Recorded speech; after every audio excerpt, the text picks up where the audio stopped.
It's Texas and Florida. Florida, yeah. We were just in Austin. Austin was once this cute little. It doesn't look like no one wears cowboy boots there. No one wears a. No, Austin's not Texas. Austin is a different color. You know, it's No state income tax. It's, and now there's people sleeping on the streets. because there's no state income tax, but there's also no state services.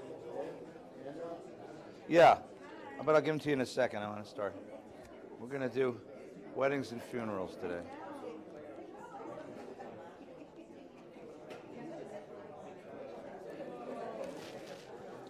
Okay. Good morning, guys. Good morning, Shabbat Shalom. Good morning, Ronnie. How you doing? It's good to see you. Oh, that's good. You're going to like that. Nice people. A lot of nice women there. It's mostly women. So be careful who you go home with. No, it's a support group. It's really great. Good morning. I'm going to do a little bit of everything today. So we're going to first do weddings, and then we're going to do funerals. Okay, so here's weddings. Let me have one, pass the rest out. You're a mensch. And then we'll do funerals.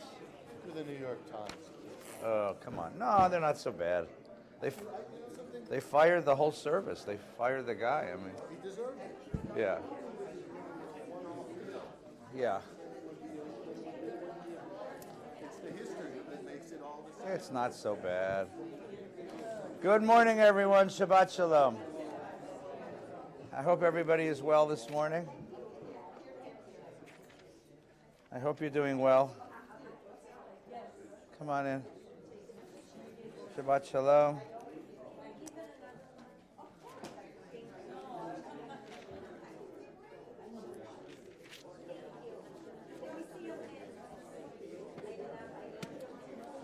Okay, good morning. Good morning. Good to have you here. Shabbat Shalom. Shabbat Shalom.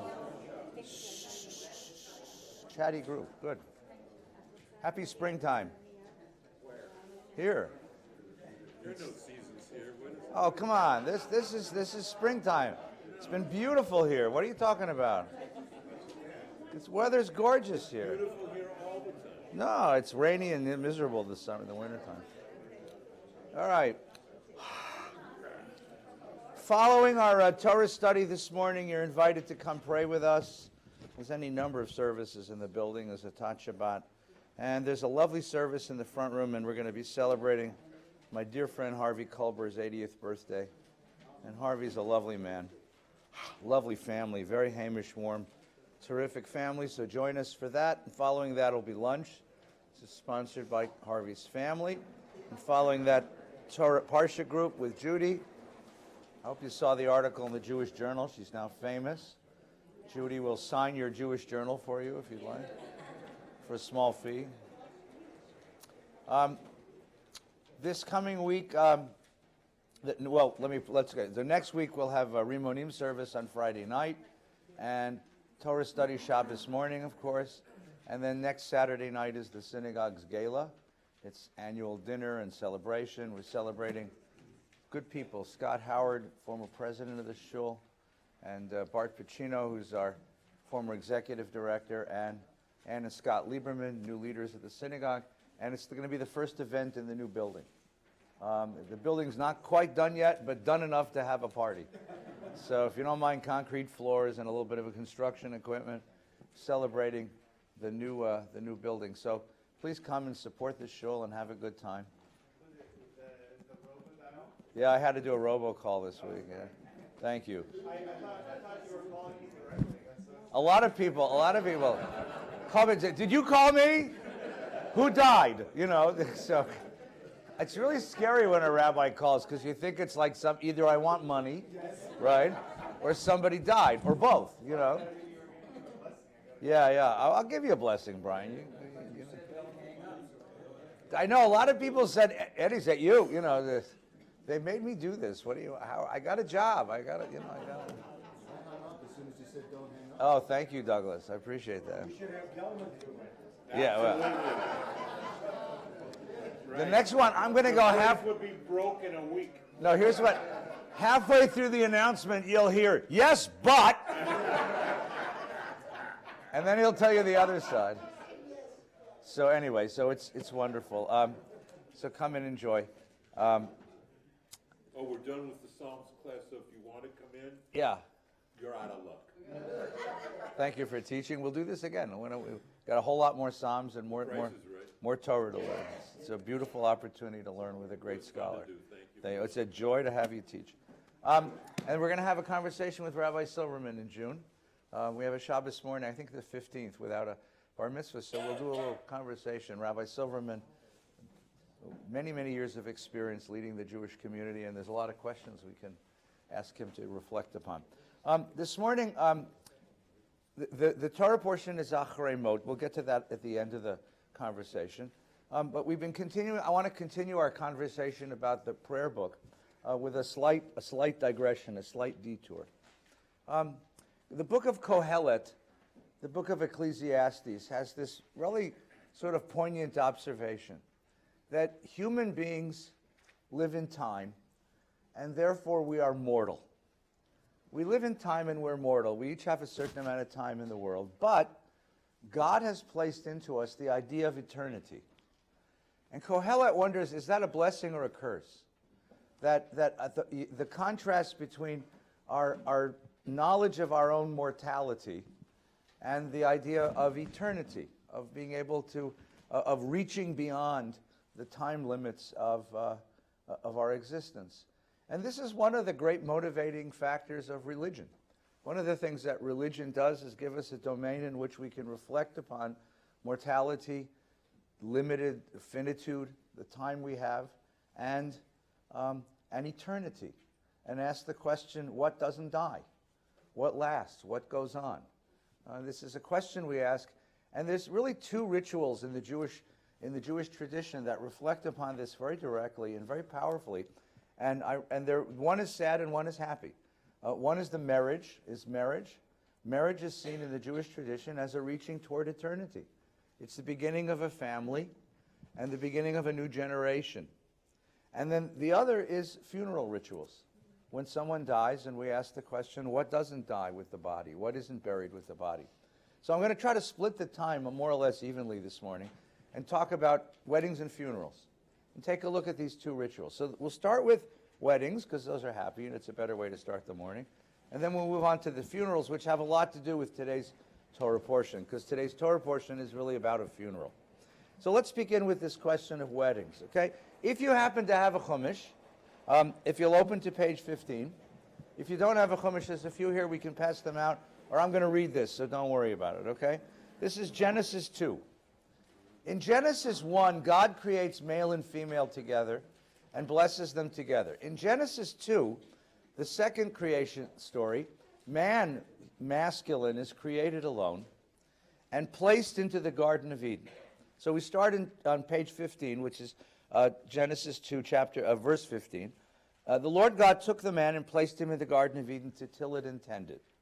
And the Lord commanded him, saying, of every tree of the garden you're free to eat, but as to the tree of knowledge and good and bad, don't eat of it, for as soon as you eat, you'll die. That's the end of the story of the creation.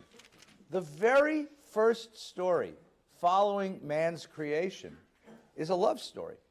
It's the etiology, the origin of bonding, of love and marriage, which is an interesting comment on how the biblical authors saw the great issues of being human.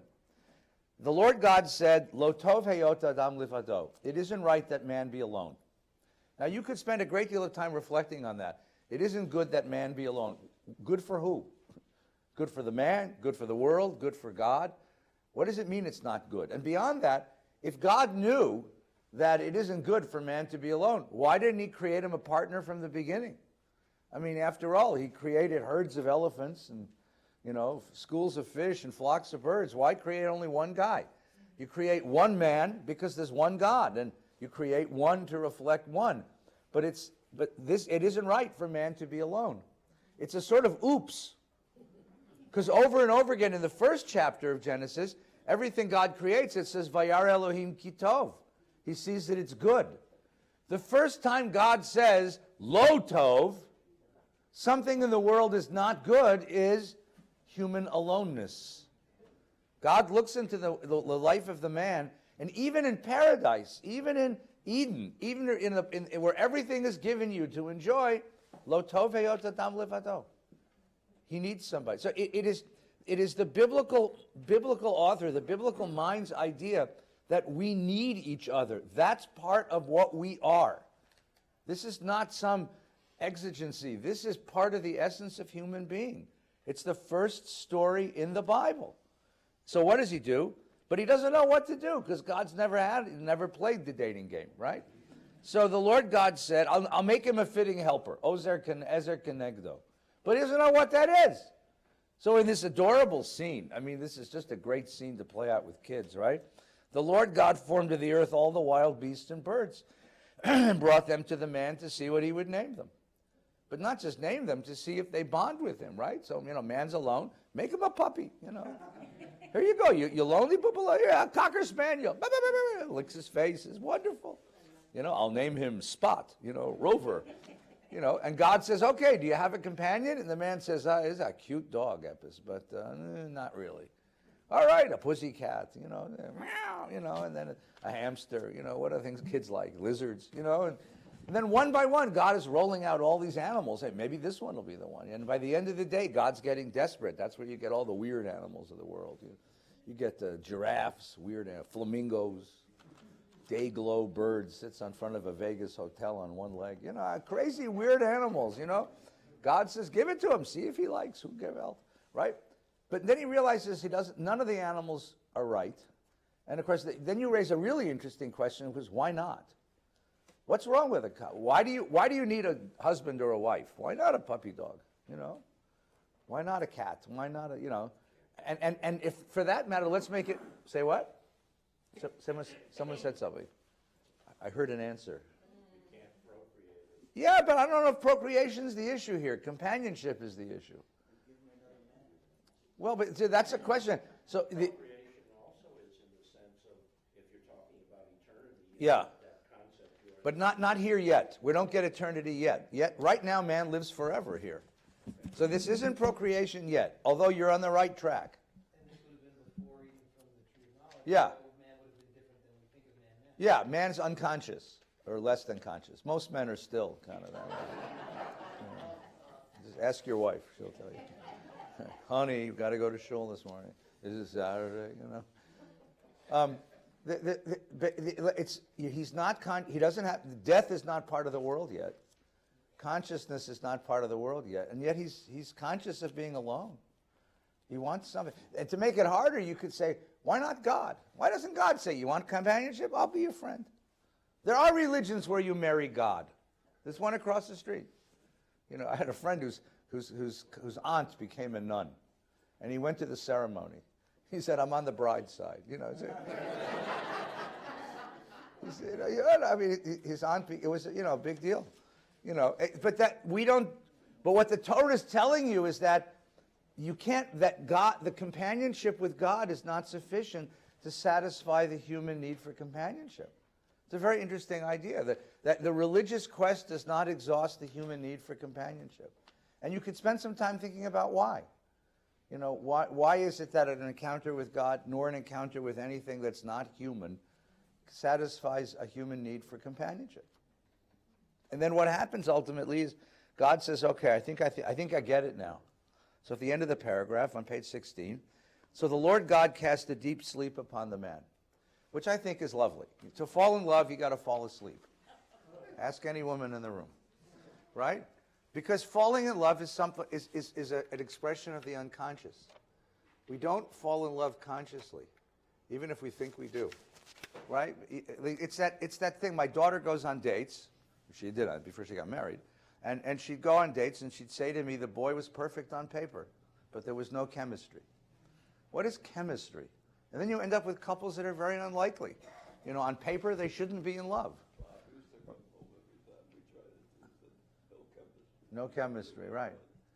Then there's, couples that on paper don't seem very likely, and yet there's, profound bonding. There's something unconscious about falling in love. And there's all kinds of psychological theories about how that happens. So the Lord God takes his rib or his side, fashions it into the woman, wakes him up and brings him the woman, and man waxes poetic. And if you've been following the story, this is the first time man speaks in the Bible, in the world. And what does he speak? A love poem. He says, Zotapam. This time, God, you got it right. Zotapam. This time, Etzem me'atzmayo basar mi basari. She is bone of my bone and flesh of my flesh, or essence of my essence. Etzem means essence. Lizot yikare isha ki me'ish lukhazot. She will be isha because she was part of me. And then the Torah gives you two responses to the end of the story. One says, Al kain, therefore, right, Yazov ish, a man leaves his father and mother. We leave the family of origin, bond with someone who is a genetic stranger to us, and often a cultural stranger to us, and yet they cling together and become one. He is born in her, with her. He's born with her. And then the Torah says the two of them were naked and felt no shame. And we have the capacity to be open to each other and to share our deepest selves with each other. This is the origin. This is the first marriage. And it takes place under the spreading branches of the tree of life. So that when we, in Jewish custom, we do a chuppah, that's a representation of that tree. You'll see this in just a moment in the ceremony. The representation, a chuppah is a representation of the tree of life, because every wedding is a reiteration of this moment. And you'll see that in just a moment when we get into the wedding. Okay, there's one other story in the Chumash that I think we should take a quick look at.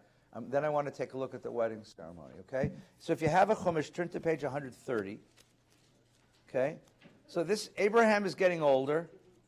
Abraham is getting old, and he has to find a wife for his son Isaac, and he wants a girl from the old country. So he sends his servant Eliezer back to the old country to go find him a girl.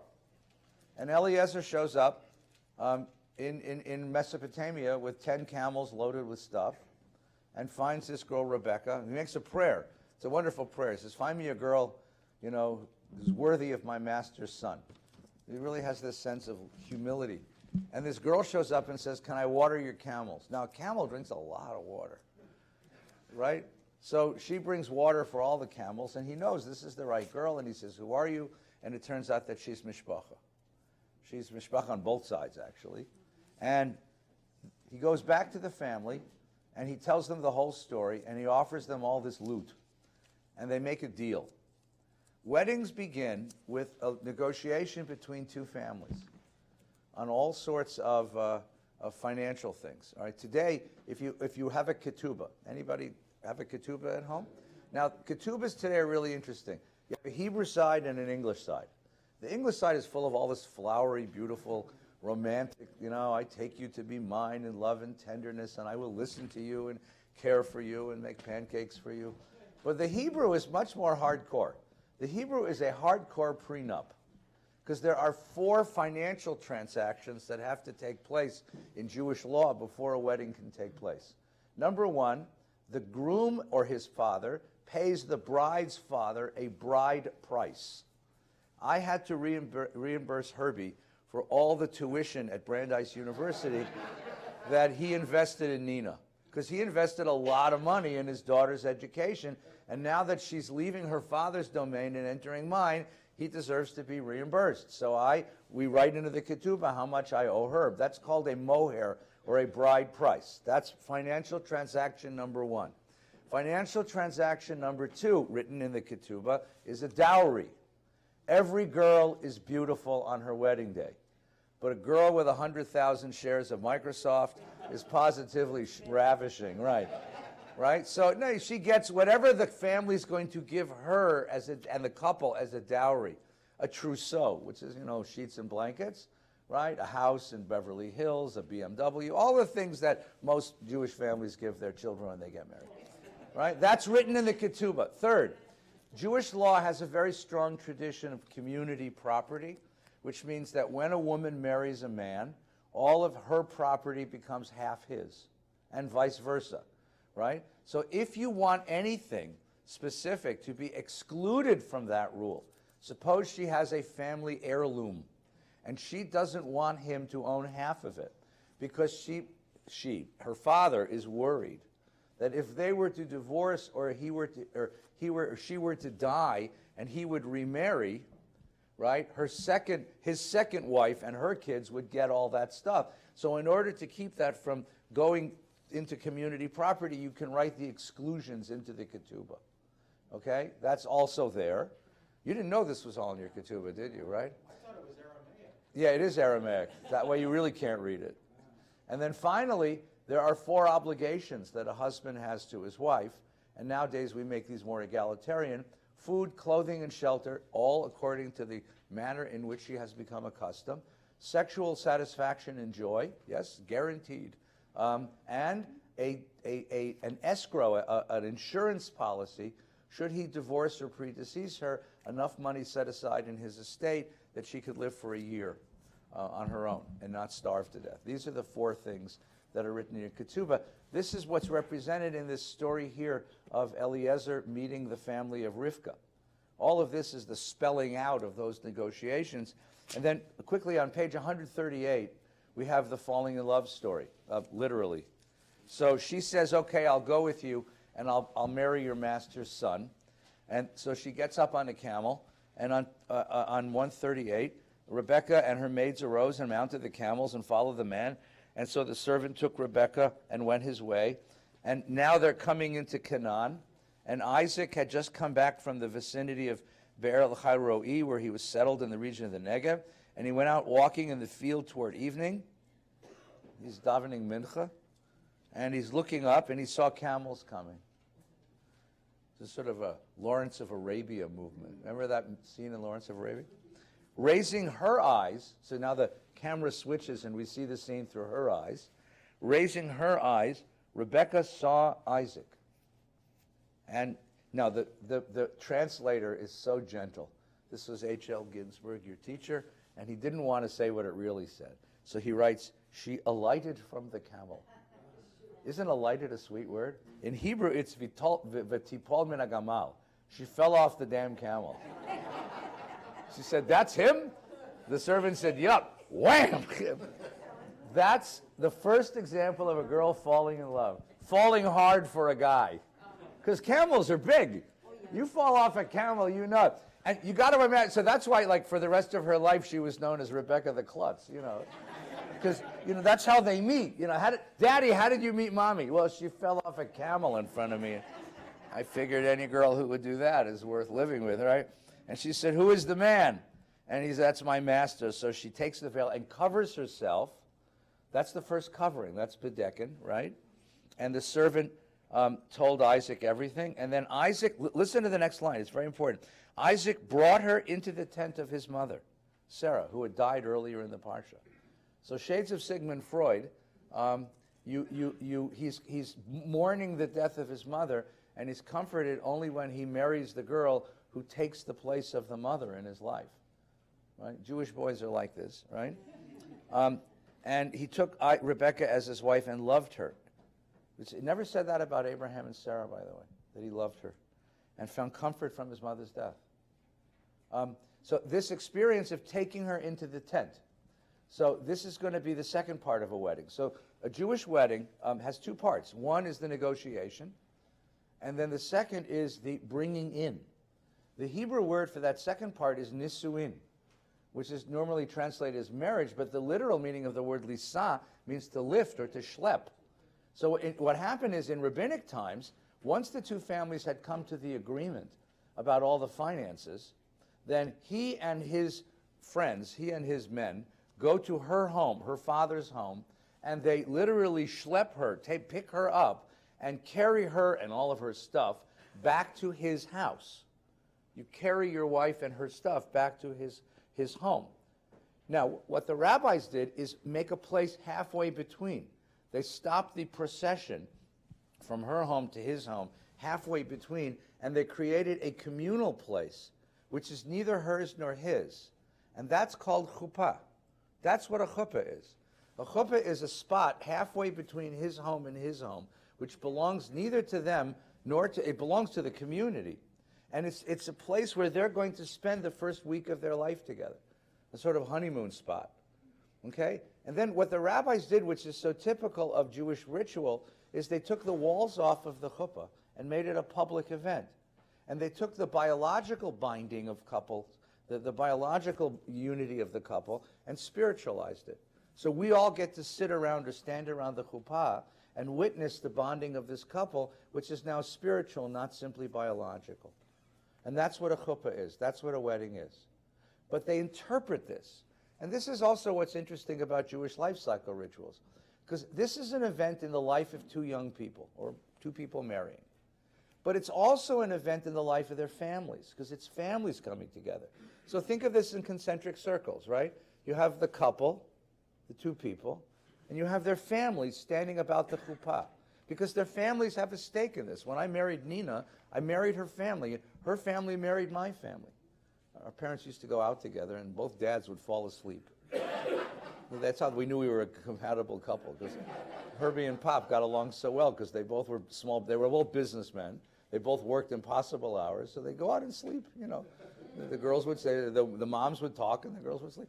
It's an event in the life of the family, and then, but it's more than that. Who else sits around the chuppah? The community. It's an event in the life of the community. The invention of a new family, the creation of a new family, is a mitzvah. It's an invention. It's a great gift to the community, because it means the community will have progeny. The community will have immortality. So it's an event in the life of the community. It's an event in the life of the Jewish people, because this is something that preserves and protects the Jewish people, the beginning of a new family.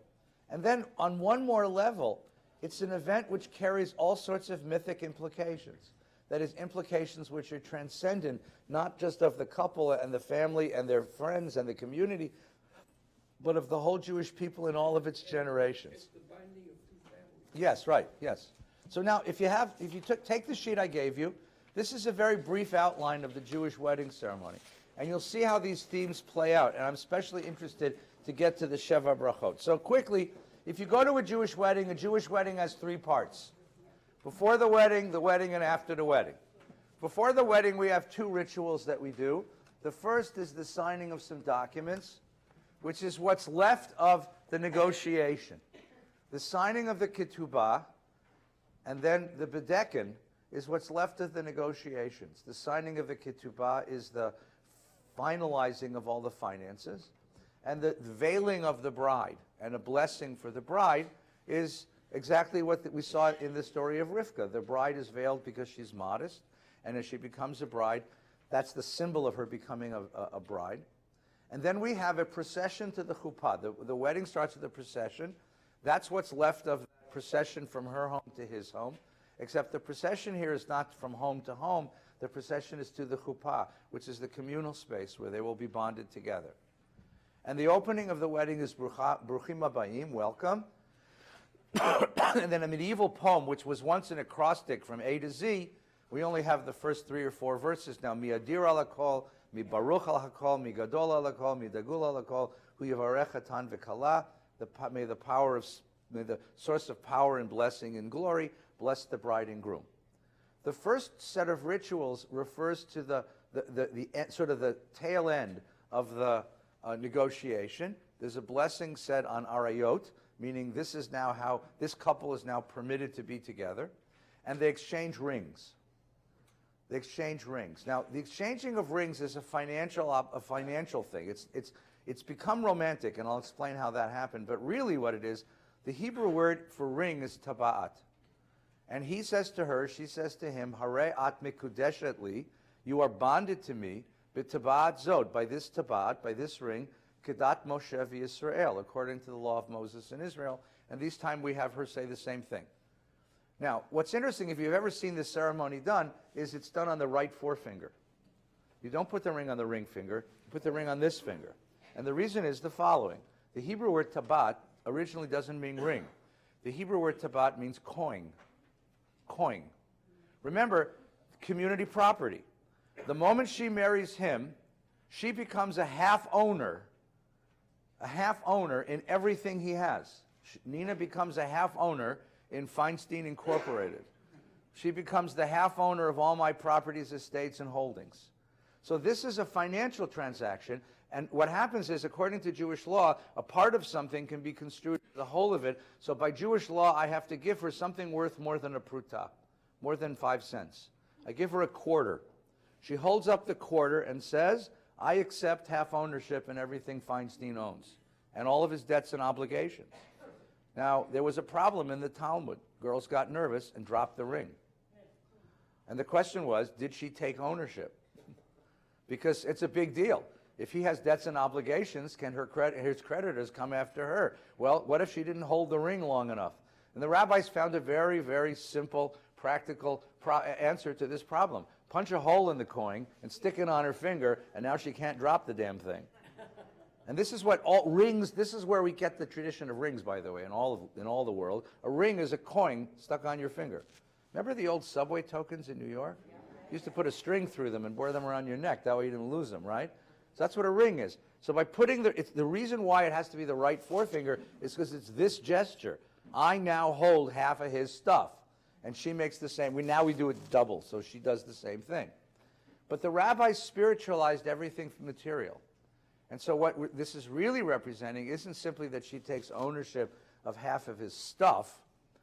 She now has, and what they promise each other is access and care and sharing. The idea is that we share everything now. By giving you my ring, I'm giving you my heart. You know, you're going to know what hurts me, what I need in the world, what I fear most in the world. You're going to know all of my bad habits. Right? It's one thing to date somebody. I don't know if you've ever been on date. Remember being on dates when you were a kid? We're all nice and clean and scrubbed and dressed. It's very different living with somebody because you see them at different moments, right? Not their scrubbed and dressed moments, but that's what marriage is. It's accepting the other in their wholeness, and that's what this represents. So the beginning of the wedding, this part of the wedding, right, culminates in the putting of a ring on, okay? And then we read and hand the ketubah, which is the culmination of the financial transaction, and now part 1 is all done. That's where we got so far, right? Now comes part 2, which is what's represented by nisuin, which is moving her into his domain, which is real intimacy. And that's affected by 7 blessings, which we'll get to in just a second. Yes, please. I'm assuming that it would apply the same way if the woman is rich and the man does not have much. Yes. Okay. Yes. The woman, he now becomes a half owner in all of her stuff. He becomes a half owner in all of her stuff. Right. Which is why, in many cases, you wrote into the ketubah all the exclusions. Because if she has an inheritance and you don't want him getting his hands on it, so that gets written into the ketubah as something excluded from community property. But all that's worked out in advance, so there's no acrimony at the wedding itself. Because Jewish families would never have fights about money. Ever. Why would that happen? Yes, please. Is the putting it on the right forefinger romanticized? I was always told it's the right forefinger because that's the artery direct to. Isn't that beautiful? Some enchanted evening, you will find a stranger. That's a beautiful metaphor. And that's a nice way to think about it. It's not true, but it's a beautiful metaphor. Yeah, no, I've heard that at lots of weddings. It's a nice thing. It's not the reason why. Because this was once a very cold financial thing. You know, with this ring, you now own half of my stuff. But the rabbis tried to make it more romantic, so they added that idea to it. Why did they say man should not eat from the tree of knowledge, or they should not? We'll get to that. That's not today, Howard. Thank you. It's a great idea. It's a wonderful question. You got to wait till next October when we open the Torah again, and we'll ask me that then, okay? Thank you. Were women allowed to own property? Yes. Women could own property. They didn't have full rights to negotiate for stuff. They had to have husbands' and fathers' permissions to enter into contracts and assume obligations, but they could own property. Particularly married women could own property, right? Okay, now, Sheva Brachot, the 7 blessings of the wedding. So you got all this on this sheet. Now, and by the way, let me just say this out loud. Rabbi Gelman, Rabbi Silverman, they do beautiful weddings, right? I do a pretty nice wedding. You don't need a rabbi to do a wedding. A wedding in Jewish law is not a sacrament that only a priest can do. That's in Catholic tradition. In Jewish law, anybody can be this Mesader Kiddushin, the organizer of a wedding. So if you learn how to do this, you can do this. Now, we're just good at it because we've done it 50,000 times, and we know how to what to say and when to say it and how much to say and how to make it beautiful and poetic, and we know how to do the rites without stumbling over the words. But the truth is anybody could lead a wedding. I've taught some members of the congregation to do weddings because sometimes they have family members who want them to do the wedding, and it's not, it's not hard. It's actually a lovely thing to learn how to do. Is that legal? No, legal in California or legal in Jewish law? In Jewish law, it's legal. In California, you have to be a clergyman in order to sign a marriage license, right? Now, to be a clergyman, you go online, and for $25, you can become a pastor of the Universal Life Shul, or something like that, and that's serious. Or else you can. I'll sign the document for you. But that's how it works. I mean, California isn't too particular about who calls himself clergy. New York, I had to register. Do you register? So I go to, a friend of mine's getting married, and he wants me to do the wedding. I was a rabbinical student. It was my roommate, George. So I get a letter from JTS, the seminary, saying I'm about to graduate, and I can be called a rabbi. And I go down to this office in City Hall in New York, downtown. And there's an office way the hell up on the top of City Hall. And there's a lady there who's been working there since Peter Stuyvesant. I swear to God, she's 5 million years old, this lady. Do you remember her? Right. And she says, she looks at my letter, she says, okay, honey. And she stamps the letter, and then there's a book. I'm not making this up. There is a leather-bound, huge, one of these giant leather-bound medieval books. And it's lined, and each line has a number. And Peter Stuyvesant is number 1. And I'm like 100,206,807. And she says, okay, print your name, sign your name, and write rabbi. And I print my name and sign, and now I'm registered to do marriages in the state of New York, in the city of New York, right? And you're registered, right? And I went in, the day I went in, yeah. I went behind a guy who had a velvet cape on. And he had 2 assistants. Is it really? Seriously? And they said to this lady, you're totally right. She's there with the book. Yeah. And she said, I don't care how you're dressed, and I don't care how many assistants you have. You weren't graduated from a seminary, I'm not putting you in the book. Wow. So the assistants are screaming at her. Yeah. They say, don't you know who that is? That's Reverend Bill. That's Reverend Bill. And he is a thing. And he's got a thing. Yeah. And she says, I don't care what his name is. He's not going in the book. Yeah. I get up there. She says, yeah, what do you want? I said, number 1, I don't know Reverend Bill. Where's your cape? So in the end, that's very beautiful. It's a great story. In California, there's no registration, there's no book. Colorado, there's no deal too. There's no, you just sign you just sign rabbis, or you sign whatever you want to write. Right. Reverend Bill. Reverend Bill. Yeah. So Sheva Brachot, 7 blessings. Now, what the 7 blessings do is what life cycle rituals are supposed to do. We have this moment of life. The question is, what does it mean?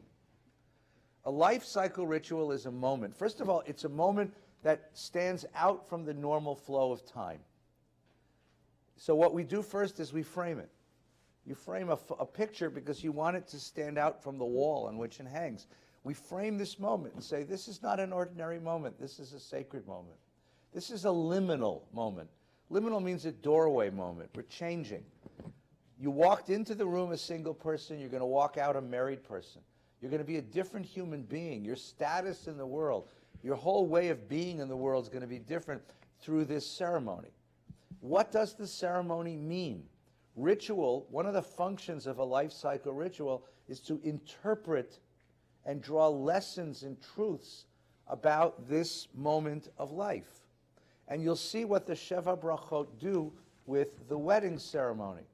It refers to 2 moments. 2 moments. The beginning of time and the end of time. A wedding is an adumbration, a repetition, a reiteration of the beginning of time, and a wedding is a foreshadowing, a prophecy of the end of time. That's why weddings are so, so very sacred in Jewish life. And a wedding is a way that a human being reaches toward eternity, because it's the beginning of a family. And a family is going to outlast the individual. The children and the children's children of this family, the legacy of this family, is going to last far, far beyond the life of any particular individual. So there's Sheva Brachot, 7 blessings. 7 is the number of completion. It's the creation of a world. And we're creating a whole world here with a couple. Couples create whole worlds. So the first bracha is Borei Pri Hagafen, because all sacred moments take place over wine. And now you have a series of blessings that reflect upon creation. Baruch atah Adonai, praised is God whose presence fills the universe. Eloheinu melech haolam. Shakol bara lichvodo. Everything was created. Lichvodo can mean to honor, to glorify God. But kvodo in biblical and in rabbinic literature means God's presence, God's being with us. Everything reflects the fact that God is right here. And there really are very few moments in life where you really do feel the sanctity and of magic of a moment than when a couple is standing to get married. It's one of the great sort of pure moments of life. Baruch atah Adonai Olam Yotzer ha'adam. Praised is God, creator of the human being. You don't say that at a bris. You don't say that at a baby naming. You don't say that at the birth of a child. You say that at the wedding. How come? All right, that's a good question. How come? Well, partly because you're creating a family which now has the power to create new life, and we share with God the power to create new life. But I think it goes back to the story we read a moment ago.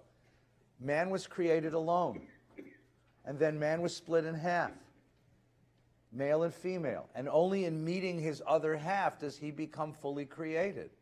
You're not fully created until you meet your other half, your partner. So what this really is a birthday. This is the creation of a fully human being. Up until this point, she was not fully human. They were only half. Because lo tov heyot adam livado, it's not right for the person to walk the world alone. But in finding one another and making one, you create wholeness, and this is the moment that you are fully created. In Ashkenazic tradition, a man who was unmarried is called a bucher, a boy, even into his late years if he stays unmarried. In Ashkenazic Jewish tradition, an unmarried man was not permitted to wear a talis in shul. He only wore a talis katan. He wore a full talis only when you met your other half and were prepared to be responsible for your companion. There was a sense in which you're not fully created. You're not fully whole yet. Baruch atah Adonai. Now we get to the adumbrations of eternity. Baruch atah Adonai melech haolam. Praise is God.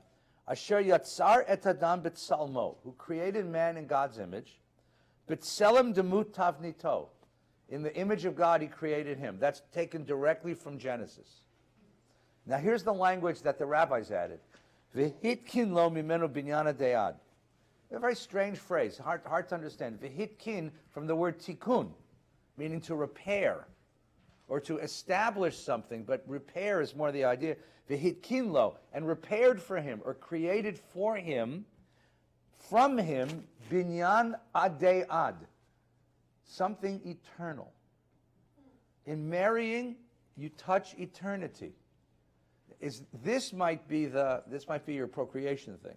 This is the idea that the family has the power to create eternity. Because a family can create children. Because a family is where memories are kept. Memory is a way in which we live through eternity. Because long after we're gone, somebody remembers us. And who remembers us? The people who loved us. In marrying, you are touching eternity. Baruch atah Adonai Yotzer ha'adam. Once again, it's creation of the human being. Right? Now, and skip the next one and go to the one that says number 6. Sameach, this is the most blatant or the most visible one. Sameach tisamach reim ahuvim. So this is a petition to God. Dear God, make these loving friends happy. Sameach tisamach. Bring joy to these loving friends. Kisamechacha yitzircha began Eden mikedem. As you brought joy to your creations in the Garden of Eden. So who is the bride and groom standing in front of us? They're Adam and Eve. Every bride and groom is Adam and Eve. And what's the chuppah? The tree of life. And who are we? We're the angels and the animals and all the creatures of the Garden of Eden gathered around Adam and Eve, watching them being bonded. That's who we are in this drama. Baruch atah Adonai, praised is God, Misameach chatan v'kala.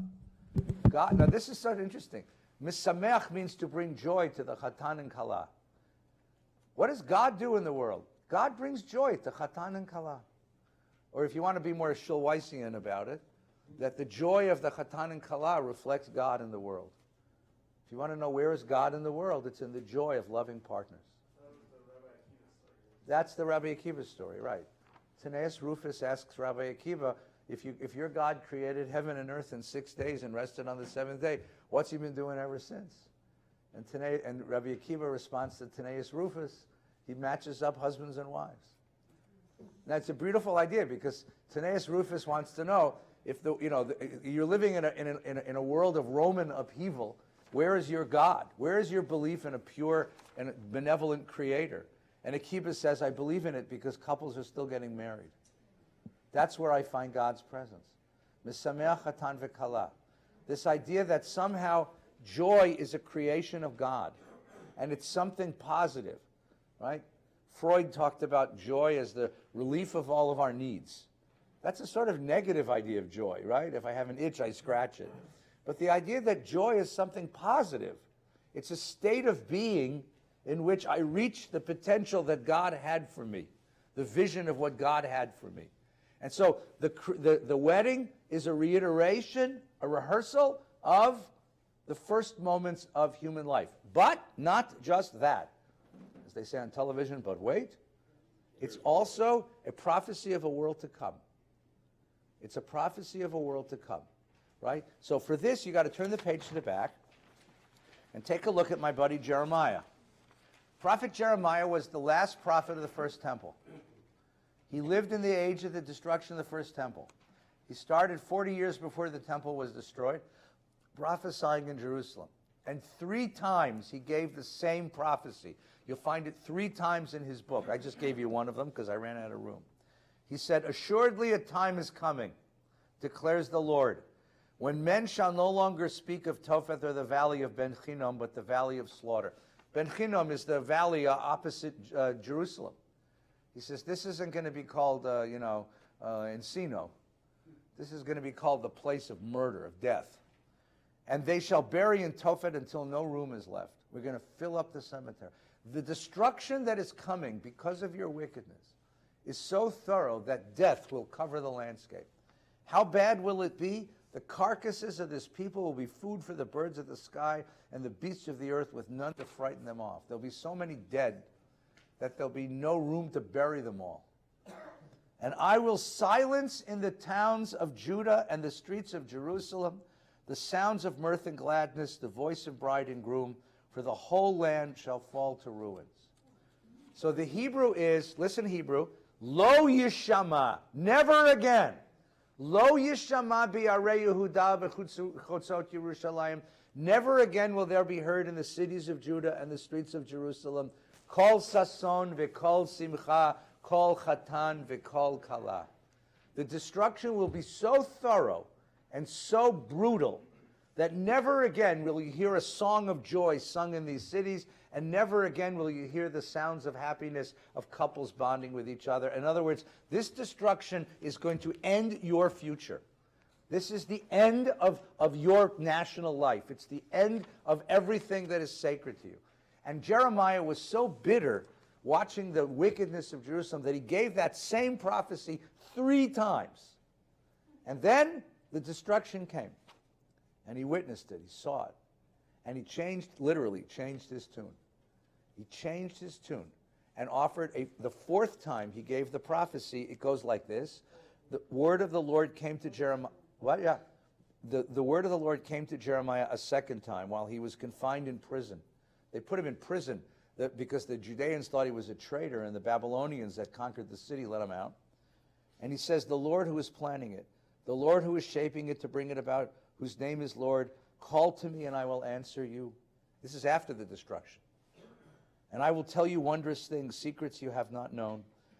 Ko amar Adonai, thus says the Lord, again, Od Yishama bi'arei Yehuda u'v'chutzot Yerushalayim. Once again they'll be heard in this place which you say is ruined. You, Jeremiah, you said it's ruined without man or beast. Arei Yehuda v'chutzot Yerushalayim, in the towns that are desolate without man or inhabitants. Kol sason v'kol simcha, kol chatan v'kol kala. Once again, I promise you, the time will come when the sounds of joy and gladness will fill these cities. So what is every wedding? A fulfillment of that prophecy. Every wedding is a fulfillment of that prophecy, and therefore every wedding is an indication that redemption is coming. Redemption is coming. It is a prophecy of pointing toward the future. Redemption is coming. So you have in these brachot the beginning of time and the end of time. So here you have the number 5. Number 5 is sos tasis v'tegela akara. Akara means a barren woman, and that's the biblical symbol of the city of Yerushalayim, whose children have been destroyed. The empty, exiled, ruined, desolate city of Jerusalem. And he says, one day again, the Akara will have joy. Why? B'kibbutz bana latocha b'simcha. Because her children gathered together in her in joy. Baruch atah Adonai misameach Sion bevaneha. Zion will rejoice at her children. Zion, which is the city of Jerusalem, is a witness at every wedding. It's like you got mom, dad, and all the friends from junior high, and Zion is there at every wedding, right? But the most important one is the 7th one, right? The last one. This one everybody knows. Baruch atah melech haolam. Blessed is God. Now, we have 10 words for happiness, right? Asher bara, God who created. Sason v'simcha, chatan v'kala, gila rina ditzachad v'ava ach v'shalom v'reyut. Joy and joy, happiness and joy. Joy, song, happiness, dance, and joy and song. That's really what it says. And the bride and groom. And love. And then you have the... Now, Jeremiah said, Lo Yishama, never again you'll hear joy. And then he changed his tune to Od Yishama, and the rabbis made it Mehera Yishama. Let it be soon. Mehera Adonai Eloheinu Shama b'arei Yehuda b'chutzot Yerushalayim, Kol sason v'kol simcha, Kol chatan v'kol kala. This couple standing in front of us, bonding with each other, is one more step on the pathway toward redemption. And they are the evidence that redemption will come. That redemption is coming. That the end of desolation and cruelty and brutality is coming. They are the evidence of that. Okay? Kol mitzalot chatanaim mechupatam. That's a very sexy reference. That's the sound, the song of young people bonded in the chuppah. Use your imagination. V'narim mishtei niginatam, and the sounds of friends gathered in the garden to sing. Baruch atah misameach chatan v'kala. Joy, happiness, love, bonding, companionship are creations of God, and the love of a loving couple is God's will, and joy is something that God created and put into the world for us to enjoy.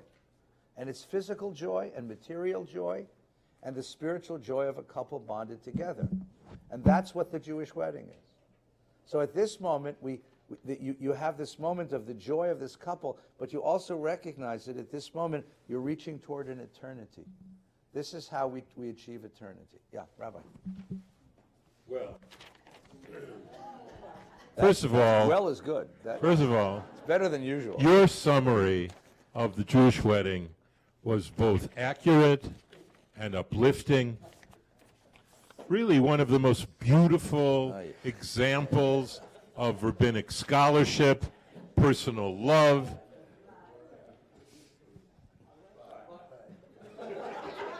However, I rise or I sit because it's too hard to rise. Yeah. Got it.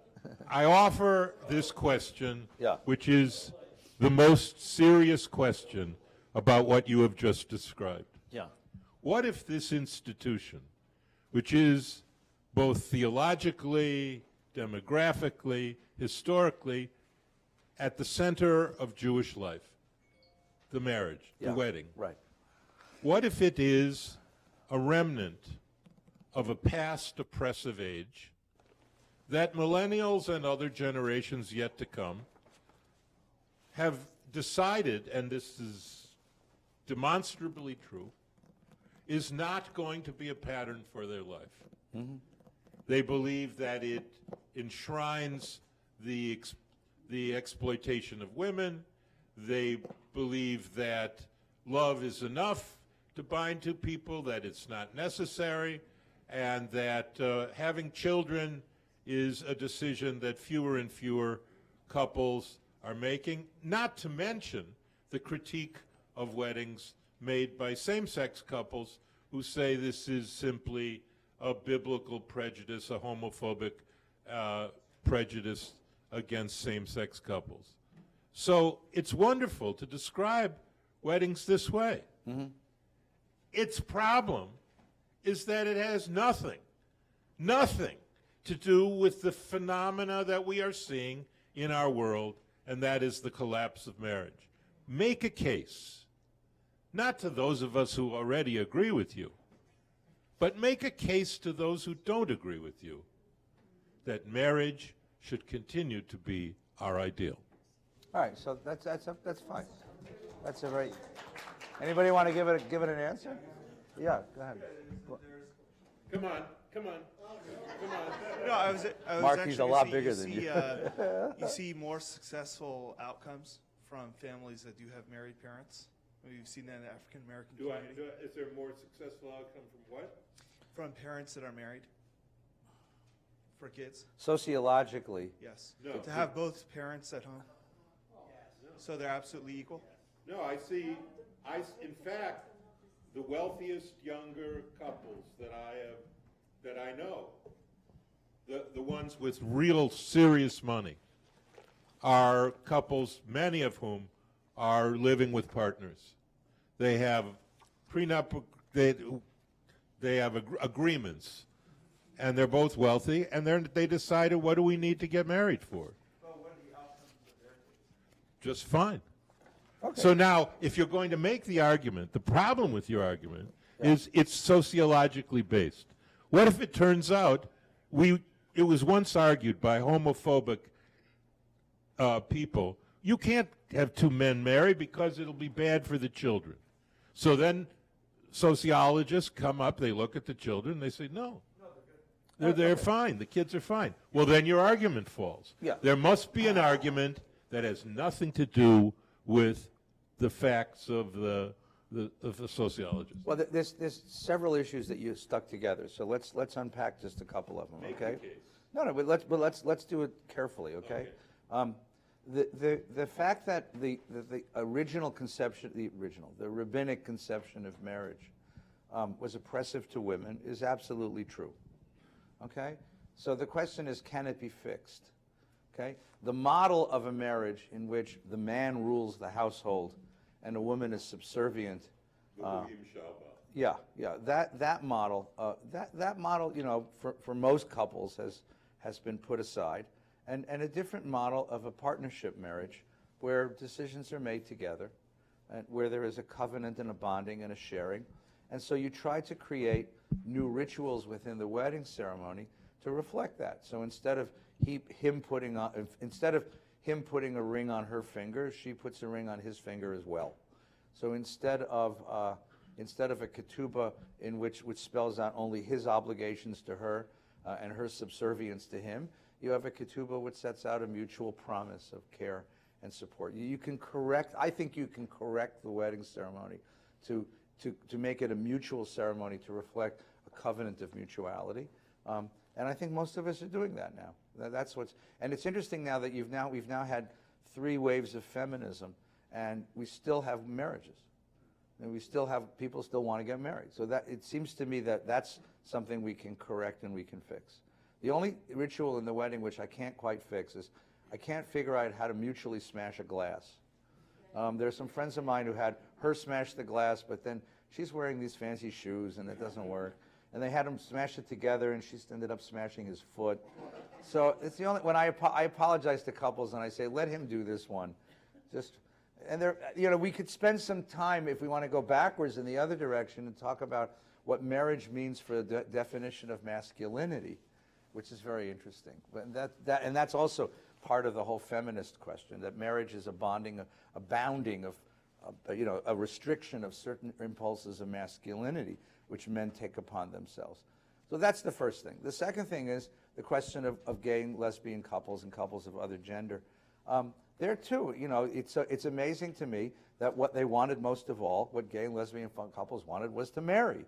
And they wanted marriage equality because they have a sense, they have an intuition that there's something precious here. So we created ceremonies. No one's sure what they're going to, there's no definitive authorized version of it yet. Right now we're still in the process because this is relatively new. We've created ceremonies for gay and lesbian couples and couples of other gender, and to try to make, to try to express the same kind of thing. The third issue is really the really important one, the one that you mentioned, which is, why do I need a ceremony at all? Right. I love my boyfriend, I love my girlfriend, I love my partner. Who needs a ceremony, right?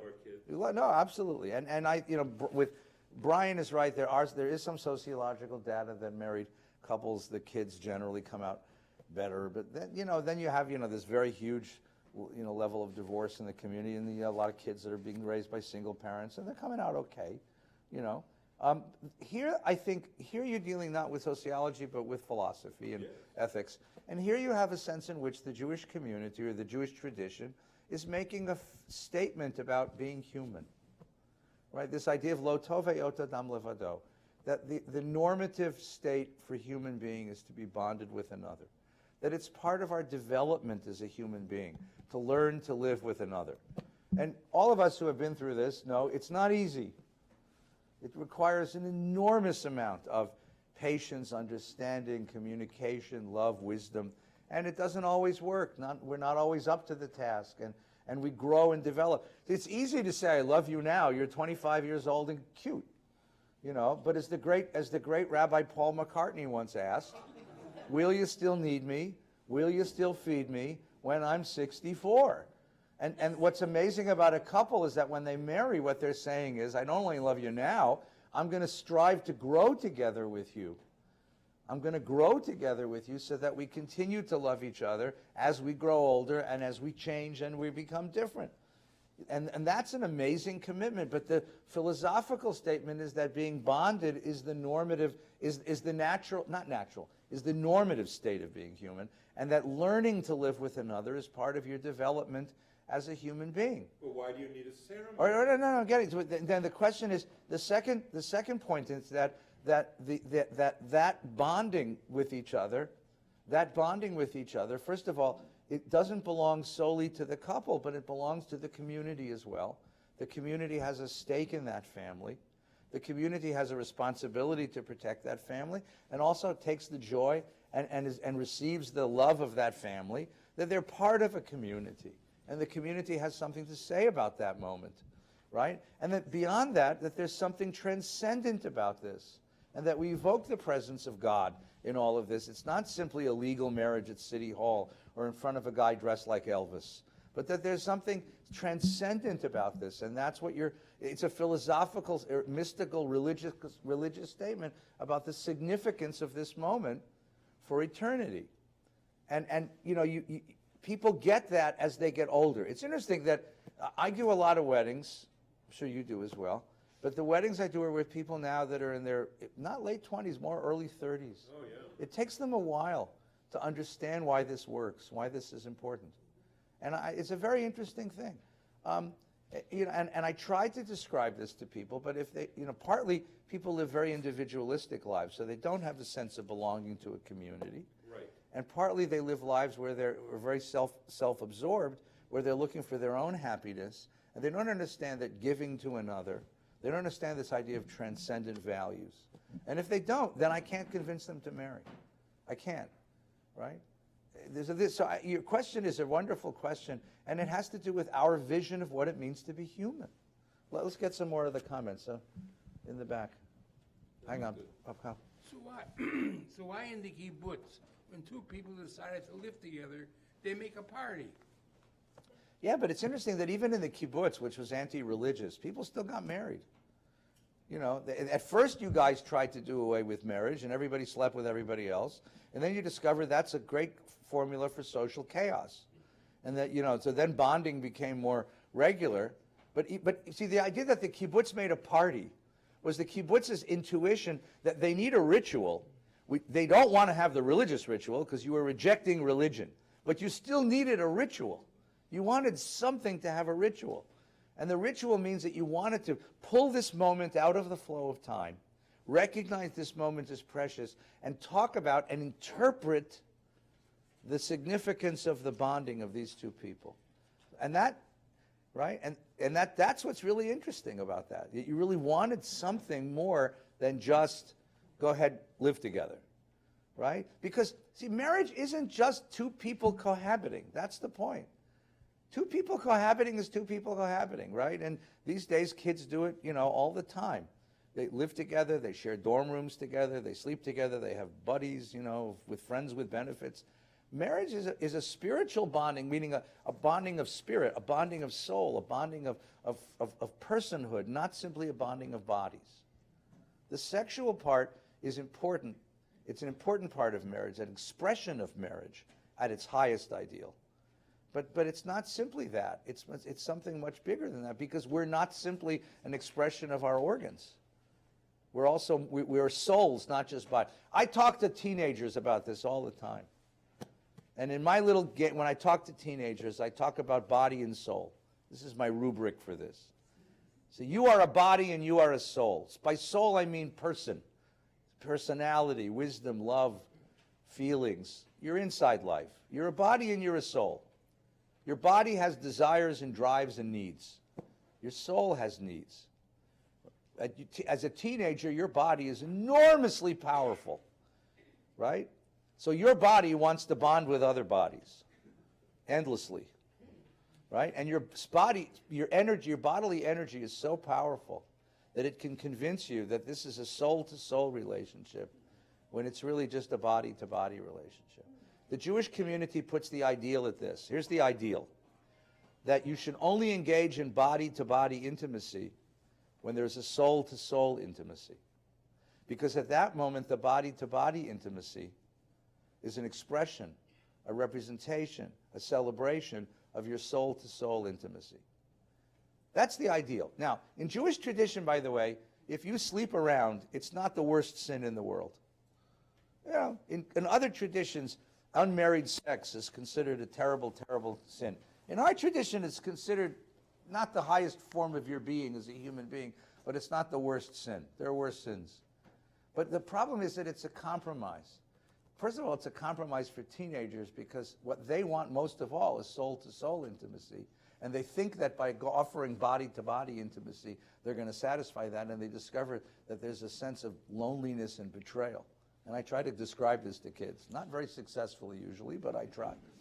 Right? So the question is, can I achieve soul-to-soul intimacy? That's what I want most out of life. Right? So what you experience in the kibbutz is people realize that when souls match each other and bond with each other, we need something to say that something has happened here, which is quite remarkable. Go ahead. Okay. Maestro. There is one point that I Only want one. to make. Good. Life is not easy. True. Right? And when you get married, you're at the peak of your relationship. Hopefully. Right? Hopefully. Or on the way up. Or around there. So things happen. Yeah. Right? Yeah. And what we have seen, I think, is the weakening of marriage through the strengthening of your feelings are more important than anything else. What happens when you have an institution like marriage that is reinforced by all the community, I think, is that when you get into one of those troubled spots and things are not going well and you cannot look at your spouse the same way that you looked at her 20 years before, but there is a community around you that says, this is good, stick it out. Yes. You know, you can arrive at an even higher level 5 years later or 10 years later after having gone through with your spouse these awful moments. Yeah. That do happen. Yeah.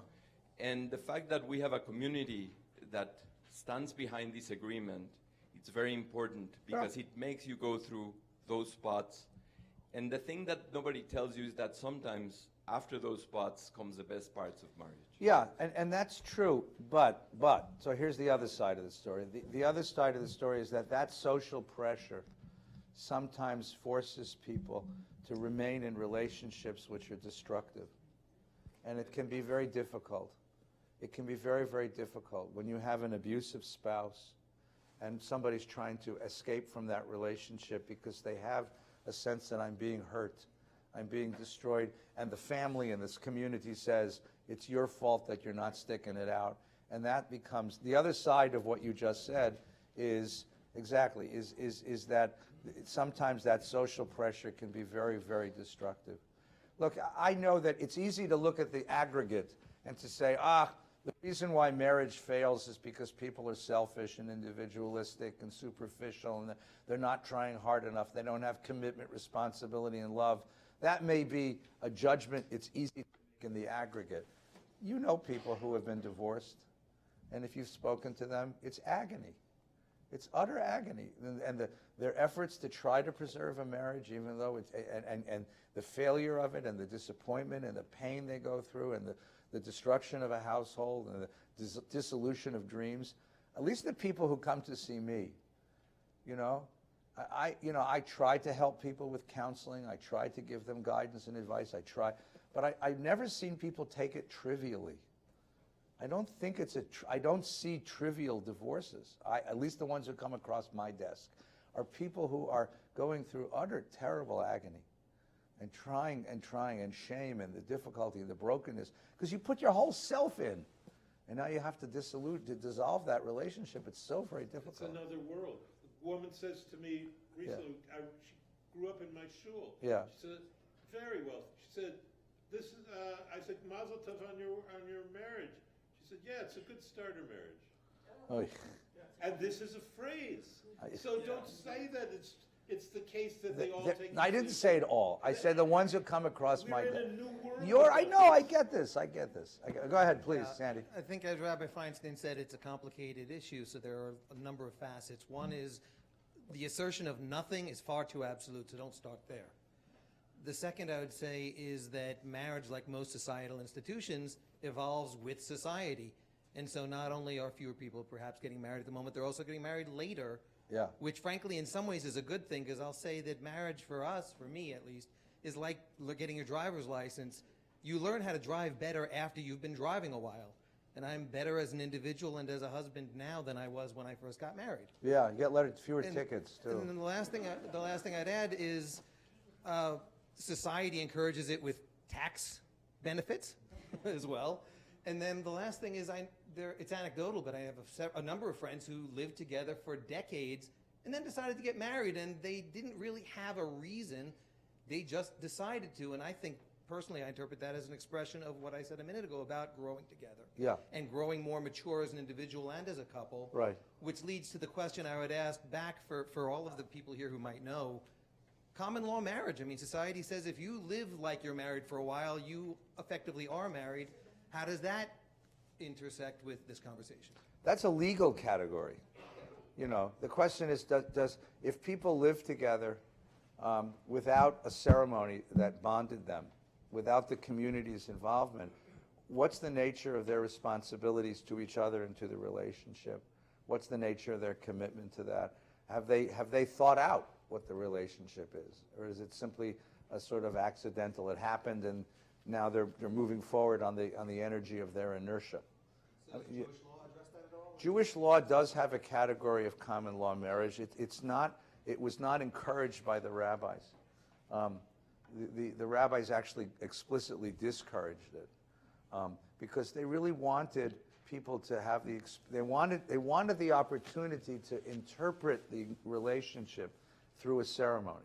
That's what this ceremony does. It tells you this is what it means. They wanted a community's involvement and buy-in and support for a couple, right? They wanted that. And one of the questions that I'm asking as a rabbi, apropos of Rabbi Gelman's very excellent question is, all right, so given this world that we're living in, right? What's the obligation, responsibility of an organized religious community to help support marriages? I mean, a lot of divorce goes on here at VBS. And I've always wondered, could I have done something? Could we have done something? Is there some way that we could have helped to teach the couple from the beginning, offered kinds of, remember those marriage encounter weekends they used to do? You know, opportunities for couples to rebond together. You know, I'm trying, and I would love to hear from people, honestly, if you have an idea that, you know, I think that what people need might be this, and you could help in this way. You know, we can offer counseling, of course, but I'm just wondering if there's some sort of, I don't know, some way that a religious community can help sustain marriage, offer one note of support so that might help a couple that's having trouble, or help a couple forestalling trouble, learn how to communicate together. I mean, I spend a lot of time with couples getting married. I meet with couples 4 or 5 times before they get married, and we talk about communication, and we talk about, you know, things that obligation, and we talk about, you know, how you're going to have to change as part of this relationship and what it means. But that's an inoculation. That's a first, you know, and then I don't see the couple for a while, you know, and they call me when they have a baby or something, you know. So I'm really interested in how we can help. Well, that helps, yeah, that helps. Yes, please.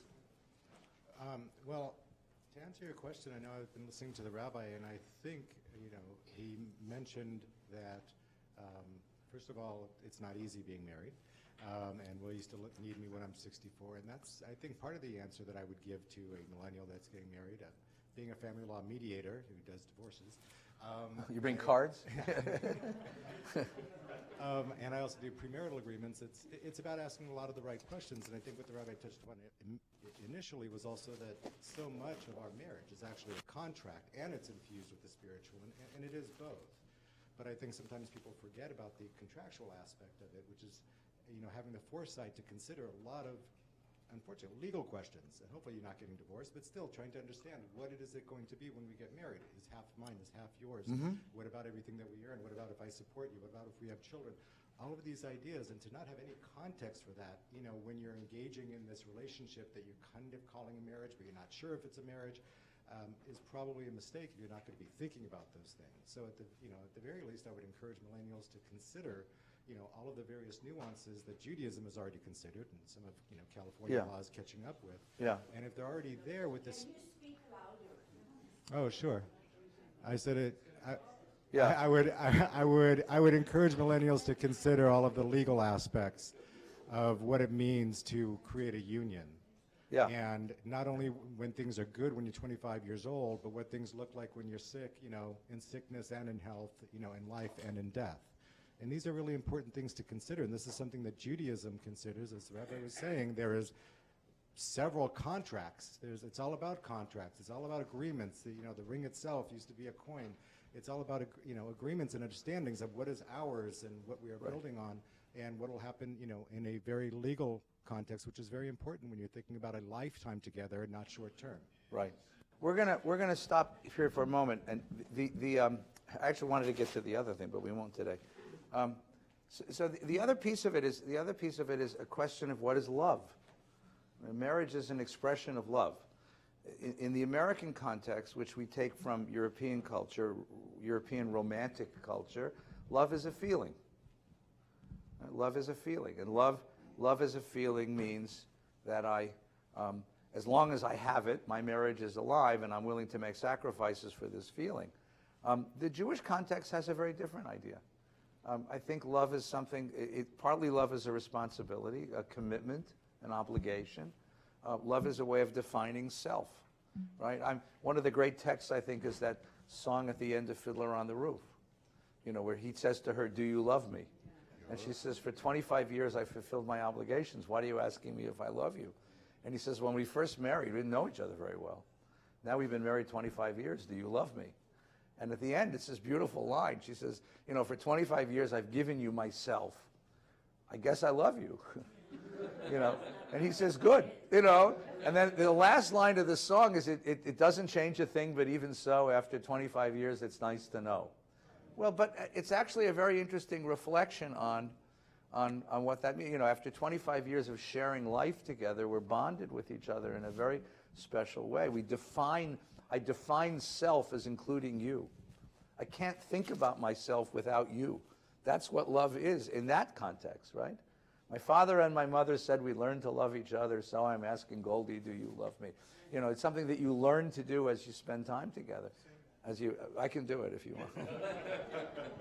The funny thing was, by the way, I used that song in my book, and because it was the whole song, the publisher said, you have to get permission.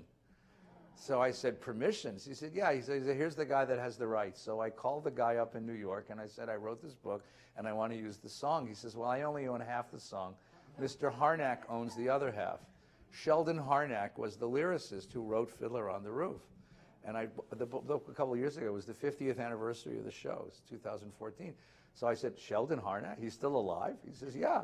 So he gives me his email address. So I write Mr. Harnack, and I said, congratulations, 50 years of Fiddler. I want to use your book. I want to use your song.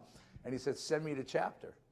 So I send him to chapter. So he writes me back and says, good piece, you know. I said, can I use your words on the front of the book, you know? He said, you have permission to use my song. I said, I said, I wanted to tell you that, you know, you're a very important part of my life, you know, and everyone else's life, and, you know. But he's still alive. Sheldon Harnack is still alive. It's a different idea, and I think part of what the wedding ceremony does is try to teach young people, try to teach people marrying to see love in that different way, and that's part of how you interpret this moment. I was going to get to funerals because today the parsha is called Acharei Mot, about funerals, but it's better we stick with love. It's a happier topic. Next week we're going to do Kiddushin. The Hebrew word for marriage, the other term besides Nisuin, is Kiddushin. Because he says to her, Hareyat mikudeshet li, you are bonded to me with this ring. So Kiddushin, Kedusha, holiness, the one ceremony in all of Jewish life that has the word holy in it is marriage. It's the one place where you bring God into the world, which I think is a beautiful symbol. But next week we'll take a look at Kedoshim, which is how God wants to be brought into the world through the book of Leviticus. Have a great week, everyone. Take good care. Thank you, Rabbi. Thank you, Peter. Be in Israel for the next 2 weeks. Have a great time. You need Wonderful. Mazel you tov. need somebody else to do it. Mazel tov. Where are you with the kids? I have a child studying, and